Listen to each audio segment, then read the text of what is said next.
Baik, salam sejahtera bagi kita semua. Di sini saya mau mempresentasikan tugas dari etika dan bisnis. Dan yang terhormat, dosen pengampu Muhtaufan Nugroho SSIMM. Perkenalkan, nama saya Arizona Sembiring, NIM 28922500176, Prodi dari Manajemen. Baik, saya akan mulai untuk presentasinya.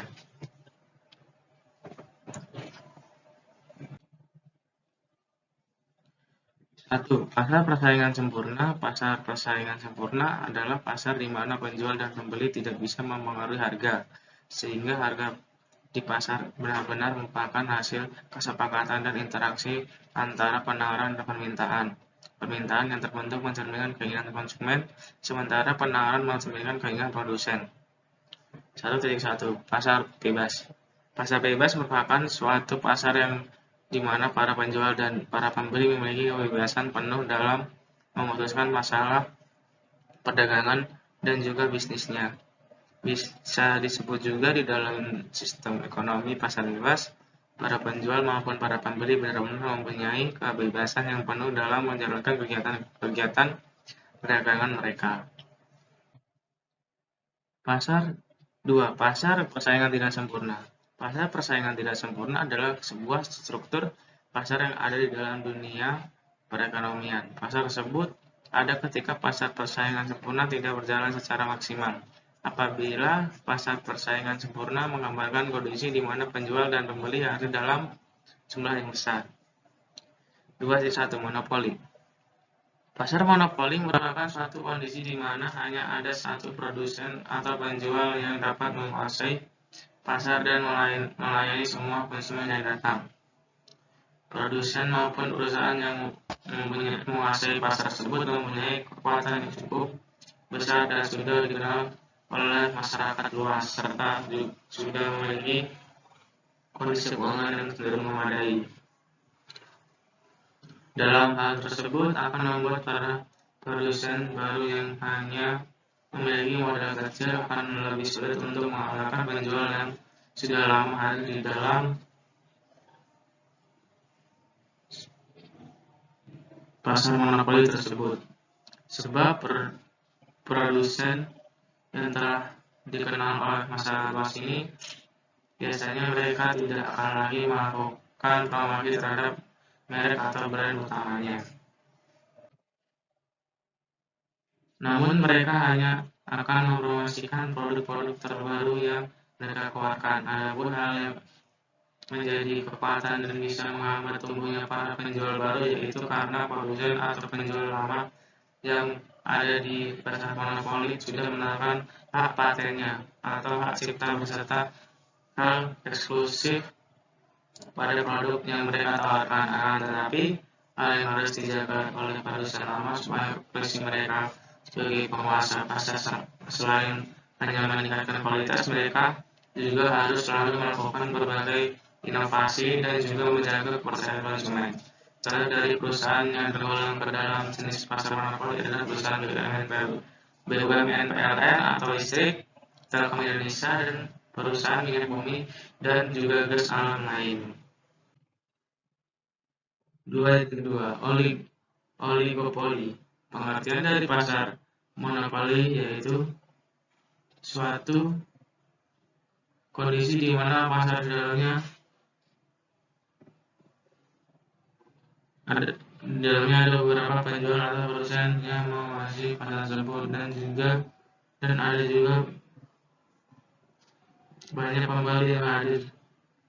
Pasar oligopoli tergolong ke dalam salah satu jenis pasar yang memiliki persaingan tidak sempurna.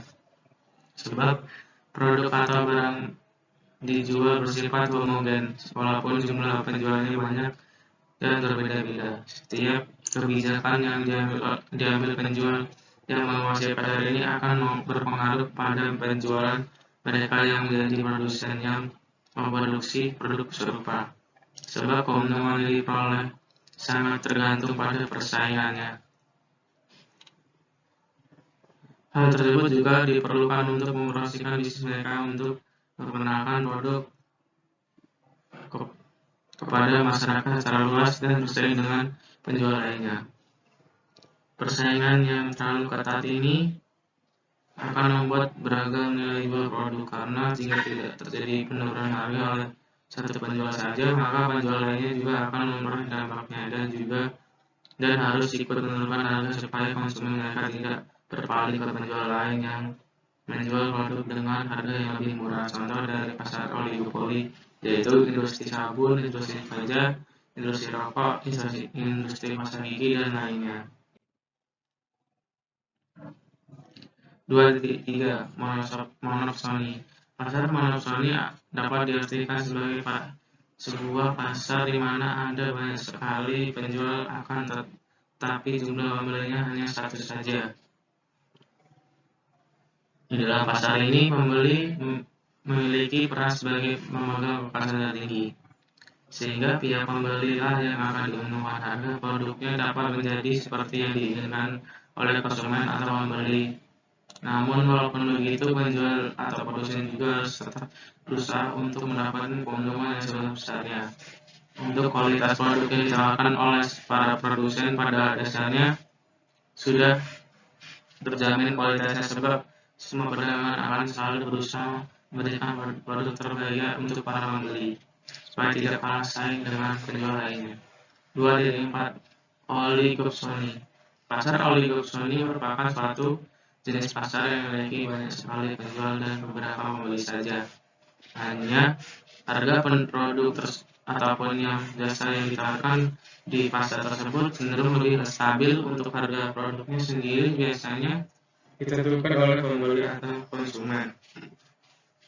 Namun penjual tidak akan sampai mengalami kerugian atau tidak berdaya dalam menentukan harga pasar sendirinya. Kebanyakan produk yang ditawarkan adalah bahan-bahan mentah atau hasil alam, sedangkan konsumen yang ada di dalam pasar oligopsoni mayoritas adalah pedagang yang akan mengolah lagi produk mereka dapatkan dari pasar tersebut menjadi pasar jadi. 3. Etika konsumen. 3.1 Bisnis dalam perlindungan konsumen. Perlindungan konsumen tentu menjadi hal yang sangat penting dalam segala jenis transaksi jual beli. Konsumen dan pelaku usaha atau produsen berhak untuk menerima manfaat yang tidak merugikan salah satu pihak. Keterbukaan informasi juga menjadi tolak ukur utama yang harus diterapkan pelaku usaha atau produsen terhadap konsumen. 3.2 Hubungan produsen dan konsumen. Hubungan antara produsen dan konsumen merupakan sebuah hubungan sebab akibat yang sering beriringan antara satu dan lainnya. Bisa dikatakan bahwa tanpa adanya konsumen, maka kegiatan produsen dalam produksi barang tidak akan berjalan dengan lancar. Bisa pula akan mengalami kebangkrutan, begitu pula sebaliknya. 3.3 Kasus etika konsumen. Yang pertama, kasus Indomie di Taiwan. Kasus Indomie yang mendapatkan larangan untuk beredar di Taiwan karena disebut mengandung bahan pengawet yang berbahaya bagi manusia. Zat yang terkandung dalam Indomie adalah methyl parahidroksibenzoate dan benzoic acid asam benzoat. Kedua zat tersebut biasanya hanya boleh digunakan untuk menggunakan kosmetik. Berdasarkan rilis resmi Indofood, CBP sukses makmur setelah produsen Indomie menegaskan produk mie instan yang diekspor ke Taiwan sudah memenuhi peraturan dari Departemen Kesehatan Biro Keamanan Makanan Taiwan. BPOM juga telah menyatakan Indomie tidak berbahaya.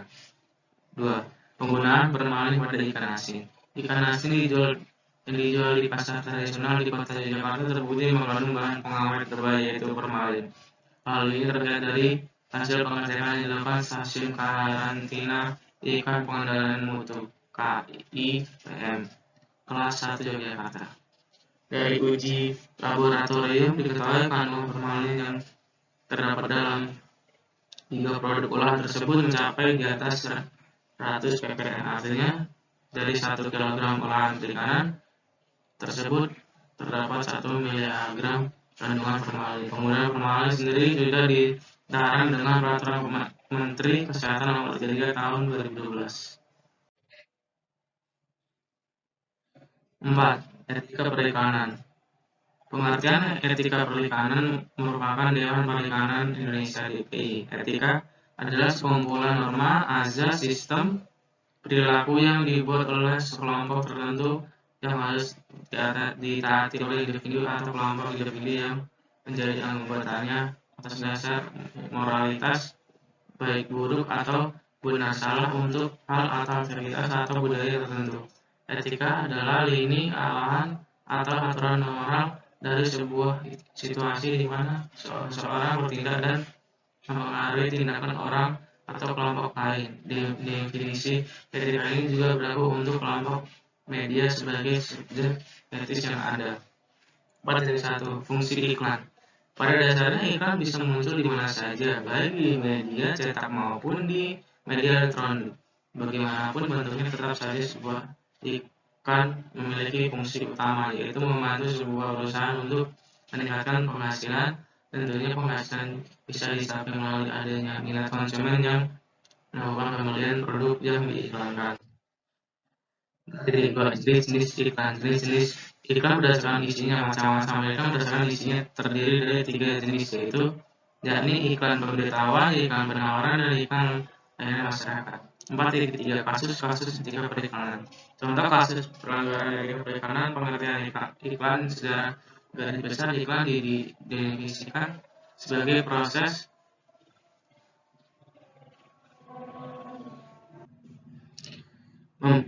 memberikan informasi mengenai sebuah produk, baik itu barang atau jasa, layanan atau program suatu perusahaan atau organisasi kepada masyarakat umum secara non-personal, tidak personal, melalui biaya tertentu dengan membayar sejumlah biaya tertentu. Etika periklanan secara umum: jujur, tidak membuat konten yang tidak sesuai dengan kondisi untuk diiklankan. Kedua, tidak memicu konflik cara. Ketiga, tidak mengandung pornografi. Keempat, tidak bertentangan dengan norma yang berlaku. Baik, data perpustakaan dari saya ambil dari media internet. Baik, ini tertera di dalam PowerPoint. Dan sekian dan terima kasih presentasi dari tugas etika dan bisnis.